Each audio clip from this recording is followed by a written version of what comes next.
sketch us. Wish we had more time to spare. Want you around me like air. Can get my feelings involved, and then you not be. I'm helping people, bitch. Show me you care. I wanna keep you around. People like us are so rare, so rare, so rare, so rare, so rare. I wanna keep you around. People like us. What's up, what's up, what's up, what's up, what's down, YouTube? It's your girl that got us and now back. Ooh, with another one. With another one. Yeah. Alright, guys. So today we're going to be talking about Kendrick Lamar's Super Bowl performance. But I'm going to be talking about how it relates to me. Or at least how I feel like it relates to me, or like how he was speaking to me in my real life through that performance, child. But before we get into the video, I'm gonna need you to like, comment, subscribe, and share. You hear me? You are more than welcome to think that anything I say on this channel is a bunch of tomfoolery. You are more than welcome to think that anything I say is crazy, or that I am crazy and I may need psychiatric help. You are more than welcome to disagree with anything I say on this channel, because why? What you think is valid in your world. Hold on, let me repeat that. What you think is valid in your world. I am not here to persuade you to believe what I believe. I'm just here to provoke thoughts. So if you think Bigfoot and Sasquatch is real, baby, this is the channel for you. If you think fairies and mermaids exist, this is the channel for you. If you think aliens are real, this is the channel for you. Think how you want to think. This channel is about freedom of thoughts. Think how you want to think. Okay? I'm just here to stir the pot a little bit, shake it up a little bit. Now, if how you think is detrimental to another person's life, destiny, well-being, peace of mind, and safety, then you may be the one that needs psychiatric help. So you really need my videos, or first go to the doctor first, because you know how you gotta say that. Go to the doctor first. Go get your therapist first. Go get yourself tested and all that first. Then, if you feel like you are not getting anywhere, or if you want to just get a boost of help, you can watch these videos and do what I did. Alright, now let's get into the video. Alright, so we're going to talk about Kendrick Lamar's performance. Okay, the Super Bowl performance. And I feel like it really spoke to me. It really spoke to my spirit. But the part that spoke to my spirit, because everybody else was like really focused on like the game controller and all of that, you know what I'm saying? But I was more focused on the Uncle Sam being a black man. I immediately thought of Django, because you know he played in Django too. Samuel Jackson was the same type of character in Django, right? But the reason why I feel like it was, well, before I get into the reason why I feel like it was speaking to me, I don't think by him making Uncle Sam the black man, because Uncle Sam is a character within itself. It's a character that represents America, but it has always been a white man. And this character was used as propaganda to push certain things onto American citizens, right? To persuade American citizens to do certain things in the past, in history. I ain't gonna go deep into the history, but y'all can go look up Uncle Sam if y'all want to. Alright, but him making Uncle Sam a black man, and then him talking about there is a cultural divide. I don't know if the cultural divide is between blacks and whites. I don't know if the cultural divide is between Democrats and Republicans. I think the cultural divide is between middle class to wealthy blacks versus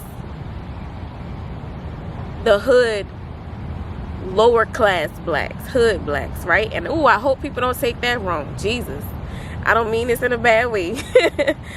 But I think that's the cultural divide. Or maybe like the older generation of blacks versus the new generation of blacks. The generation that existed prior to hip-hop and the generation that created hip-hop and younger. That might be what a cultural divide is. Because either way, the generation that was here, that existed before hip-hop was created, was pushed. What was pushed on them, the propaganda that was used and pushed on them was go to school, college, get an education, do this, do that. You know, you have to assimilate into these people culture. You got to speak right, talk right, dress right. That's how you beat the game, right? And then they pass that down to their younger generations, right? So the reason why I feel like, well, okay, before I get into the reason why I feel like it spoke to me,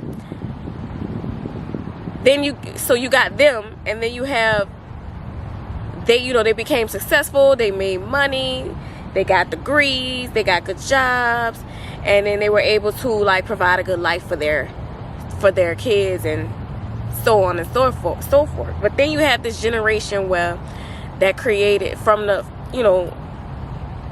this generation in the hood that created hip-hop as a way to rebel against that system. Like, no, I don't want to do that. I want to do this. I want to be myself. I want to be me. I don't want to have to assimilate into your culture and mold. I don't want to have to be molded into what you want me to be.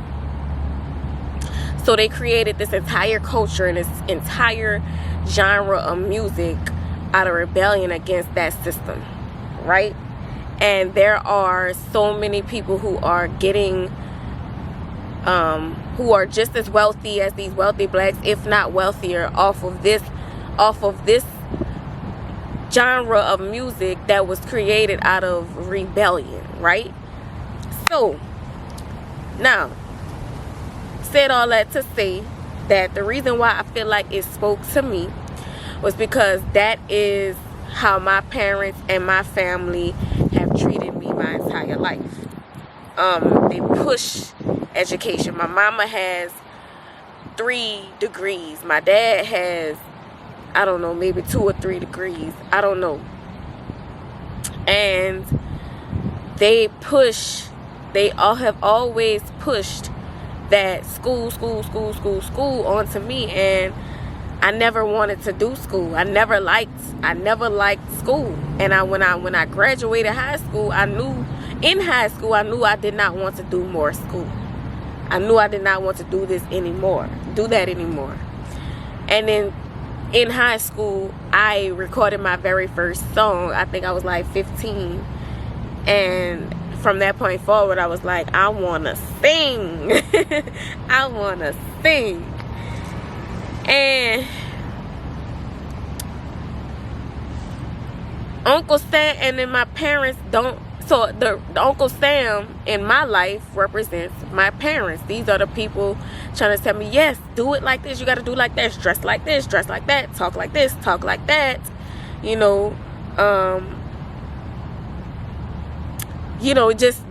Just I even had one cousin told me a long time ago. I still remember it. We was at J. Alexander. I remember her telling me this specifically out of her mouth. You gotta play the white man's game. You need to go back to school. And it's just like, no, like I don't want to go back to school. I want to do this, right? I want to do this. And my family has been the Uncle Sam in my life.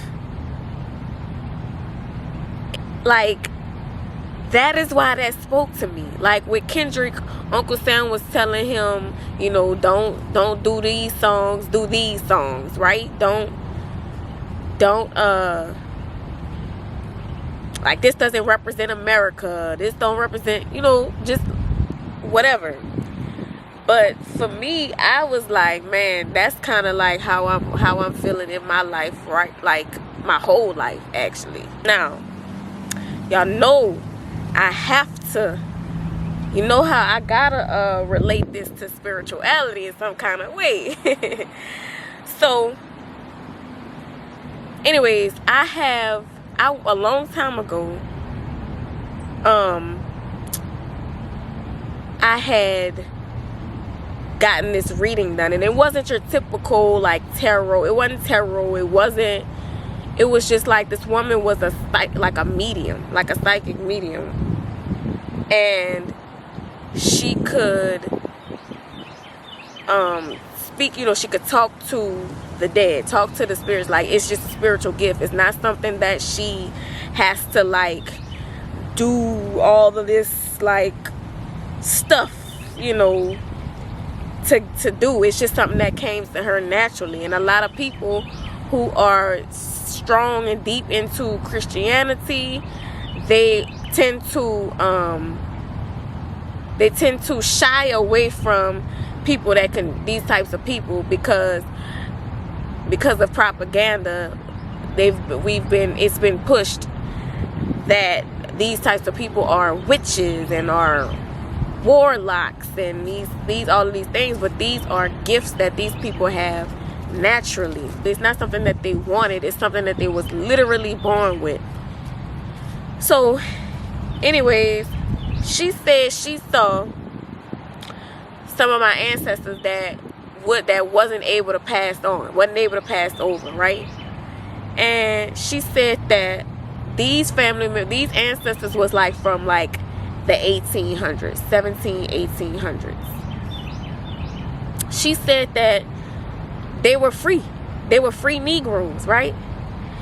And so my people from Louisiana, my people are from deep in the bayou, Cajun town, Louisiana, right? And then I got some people that's from like country ass, small town ass Mississippi, but these are specifically my people from Louisiana. Anyways, she said that it was a man and then it was a little girl. And so then there was a white woman who was homeless, right? And my family, my ancestors were wealthy. They were free and they was wealthy. And so the white woman was miserable and homeless. And so the white woman said, why? And she said she saw this with her own, like she could see this, right? And she said the white woman said, why are they so happy? Why are they so wealthy? They're just Negroes. And decided to put a curse or a hex on my bloodline from that point forward. So from that point forward, those ancestors, she didn't really go into detail, but they became, you know, they got captured, became slaves, right? Blah, blah, blah, whatever. So you don't have to believe that. Y'all don't have to believe that story or that reading. But what I will say is, I know how curses and generational curses and hexes and those types of things spell. I know how those things work. I know how those things work, and I break it all down in previous videos. If you want to go take a look, and if you're interested and curious in how that stuff works, and if you thought it wasn't real or whatever, you can go check out my video called "If I'm Crazy, You Crazy Too." Then once you watch that one, go to the one that's titled "Trick or Treat," or "That's the Trick," something like that. Now, you can say that that's not true, but like I say, I do know how it works. And this, I remember, my mother told me this story about my grandfather. My grandfather was a celebrity in his town. Well, not even just his town, the whole parish, the whole Assumption parish. He was very well known. She also told me the reader, the lady, the medium, she also told me that I come from a bloodline of healers and educated teachers and singers. And that's freaking true. Everybody on this grandfather's side of the family, his bloodline, can sing. All of them can sing in some kind of way. Maybe they all may not play instruments like he did, but they can all sing. My mama can sing. She sings. I sing. But he was also a school teacher. He taught English in at Donaldsonville High, and they loved him. He was a celebrity. You still go there. If you go to Donaldsonville High and mention his name, my God. I've ran into some of his students before. When I first got out of cosmetology school, I was working at this hair salon, and I was a shampoo girl, and I met one of his students, and oh my God, when she realized that I was his granddaughter, Mr. Sims, you Mr. Sims' granddaughter, she got so excited. And that's everybody's reaction who knew him, who realized that I'm his granddaughter, right? Even people like shit like way younger, like kids, students that went there that has graduated, that's like around my age. I say when I mention his name, it was like, yeah, they always talking about Mr. Sims. They still talking about this man to this day. That man died in 97. I was only 3 years old or something like that. 4, 3, something like that. And my last memories of him was like him being sick. I think he had a tumor, and I remember like my mama like feeding him applesauce. He was in the bed and he was sick. He couldn't really talk, and I was really, really young, you know. So anyways, he was a celebrity in his town, in his parish. And if y'all don't know what a parish is, it's the same thing as a county and everywhere else, but in Louisiana it's called a parish. So he used to sing, he could play the piano, he could write plays, he wrote plays, he wrote speeches, he could put on productions. He was just very talented. He was so good that people from Hollywood asked him to write for this movie called A Raisin in the Sun. If y'all know, y'all look that up. Y'all know that's an old movie, not the one with P. Diddy, but the original one. The original one. And so he did not take the opportunity because his mother, my great grandma, told him, no, don't go up there with them white folks. Because they were scared of white folks, right? And so that opportunity, him having that opportunity, could have really led to us having generational wealth. That could have led to that. But because of fear, and like I said, and in those videos when I'm talking about how hexes and spirituality and curses and things work, it works mentally. And these entities are these spirits or the energy, it feeds off of your insecurities, your fears, the lower parts of yourself, your insecurities and your fears, right? Things that you just have not healed from, situations you have not healed from. It will use those things to trigger you into having certain negative thoughts so that you would not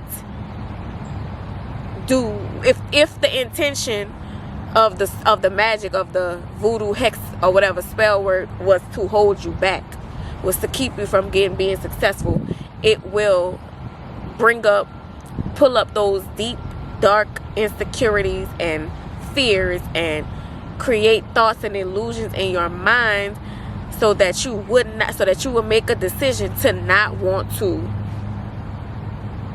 do things that could potentially be good for you. So my family has that mentality.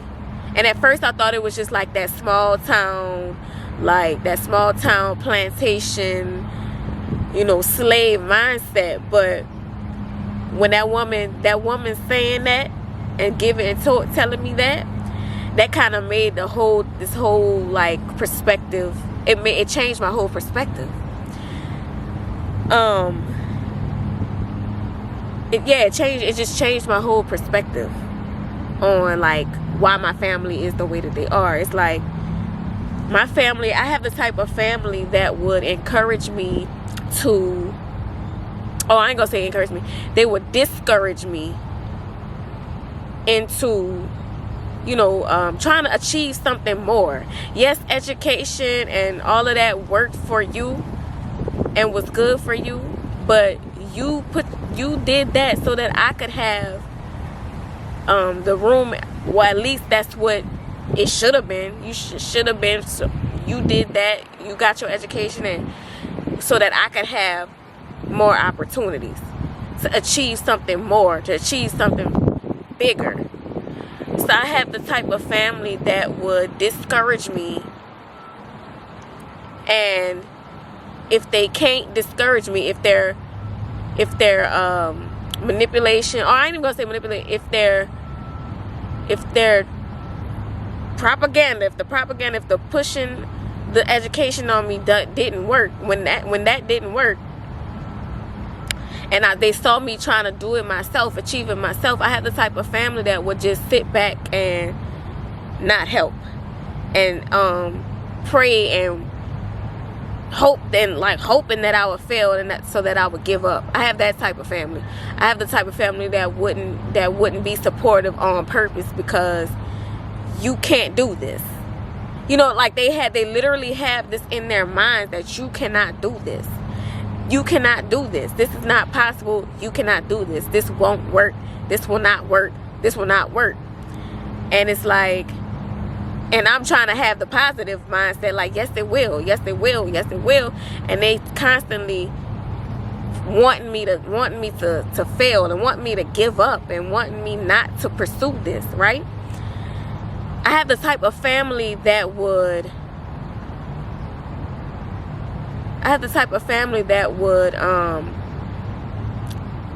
let's say if my grandmother left me some money, an inheritance, I have the type of family that would keep that shit a secret, just so that I wouldn't have a leg up, just so that I wouldn't have support, just so that I wouldn't have help while watching me struggle. I have the type of family that would even go so far as to putting their own hex on me, going to a voodoo practitioner to put their own hex and spell and curse on me, just so that I wouldn't, just to make sure, you know what I'm saying, just to make sure it wouldn't happen. You know what I mean? So I have the type of family that would sit there and like act like they are helping you, act like they are guiding you, but really it's and they're guiding you into the direction that they went in, or the direction that they want me to go in. And when really it's just because it didn't work for me. Like, so I have family members that try to pursue different dreams, different occupations other than like going to school. Well, one of these family members they did go to school, but like they wanted to do something else. It's like they wanted to do something that has something to do with like the arts or whatever. And you know, that's very hard. That's much harder to get into. So anyways, I have the type of family that would like feel like they're guiding you because it didn't work out for them, they want to guide you into their direction. And it's not because they feel like that's what's best. It's because they don't want you to have success, or they don't want you to be able to achieve it because it didn't work for them. You know, because they gave up. They gave up, so they want you to give up too. That's the type of, and I don't even think they realize that that's what they're doing. I don't even think they realize that their mentality is limiting. I don't even think they realize that that's how generational curses work. No, they don't realize it. I'm gonna say that they don't realize it. They don't realize that that's how generational curses work. But they will literally tell me that I'm crazy. They will literally feel like I am crazy. But even doing YouTube, like, they want to hold me, but they want to stop me from doing this YouTube channel so bad, bro. They want me to not do this YouTube channel. They don't even know why they don't want me to do this YouTube channel. They just know they don't want me to do this YouTube channel. Some of them do know. Some of them do know. Well, one of them does know why she don't want me to do this YouTube channel, because she don't want me to actually achieve the things that she wanted to achieve in life. Because she don't want to work a 9 to 5. There's nothing wrong with a 9 to 5. There's nothing wrong with a 9 to 5. It's just that if the job is not something that you want to do, you're never going to be happy. Like, my mama wanted to be a nurse. My mama went to school. Ever since she went on a field trip to the hospital, she's in school, grade school, she said that's what she wanted to be. So she went to school and she got her education into becoming a nurse. That's what she wanted.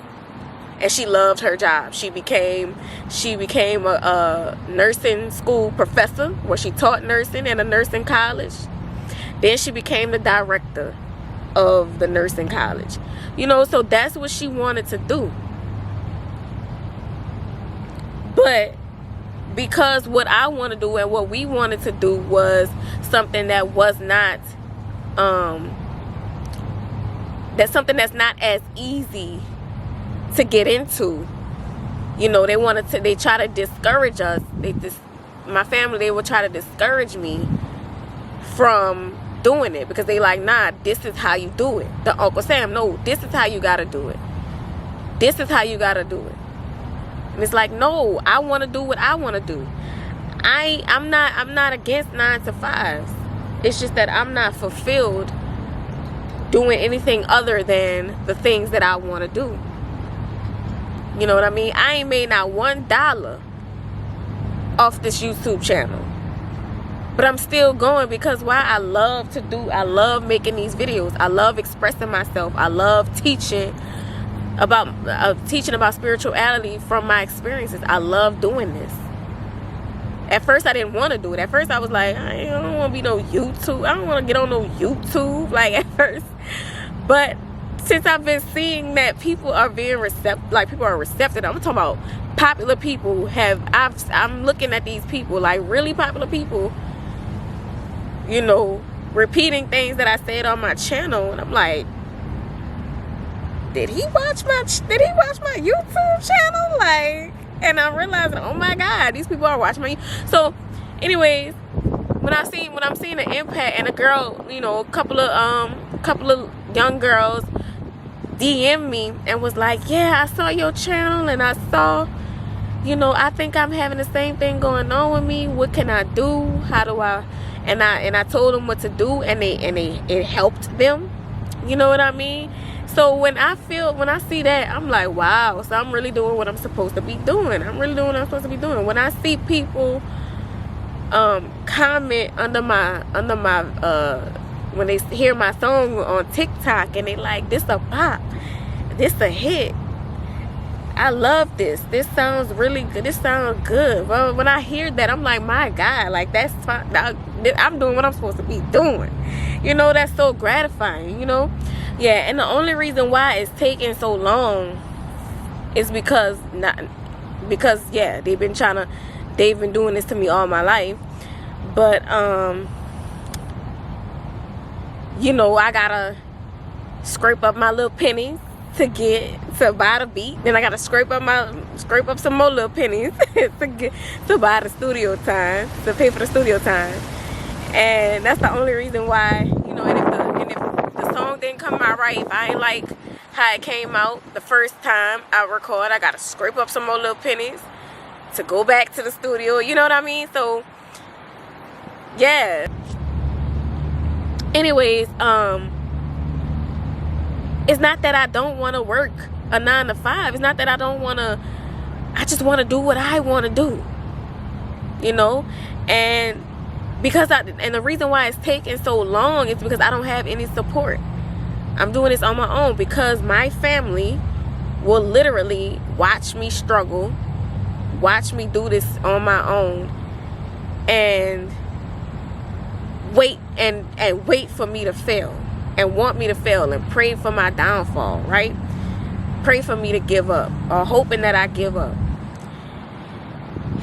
And that's what hip-hop is about. And I feel like that's why rebellion, right? So that's why I feel like that specific part spoke to me, because my parents, my family have been, even the hood blacks, even my hood family members have been the Uncle Sam in my life. It's like, ha, you gotta work a 9 to 5 like the rest of us. It's not even that they just really are concerned about my future or whatever. No, it's like, nah, you gotta do you gotta work a 9 to 5 like we do. You know what I'm saying? Like, ha, you gotta do what we do. Everybody don't get to do what they wanna do. Everybody ain't gonna be able to live that kind of. It's like, why would you even like speak that on me? Like, why wouldn't you want? You lived your life. Why the f I can't live mine? Why are you trying to stop me from living mine?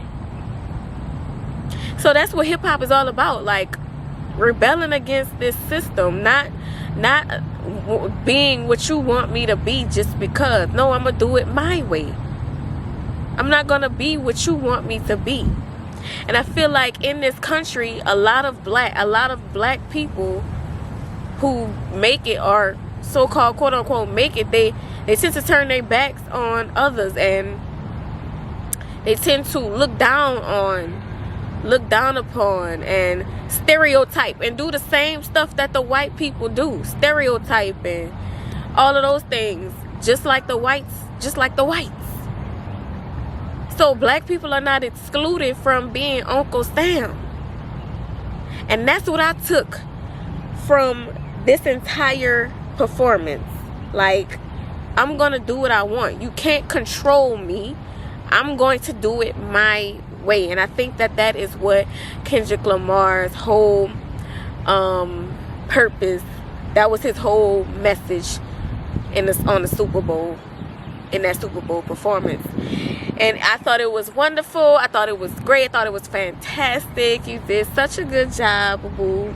And I hope, and you will be successful. You will continue to be successful. And don't let the white folks scare you. Don't let these white folks scare you. These powers that be, keep on doing you. Keep on being you. They're not gonna get you, because you're protected by the Most High. All right, and that's all I have for y'all today. And y'all have a good one. And remember, don't be a hoe.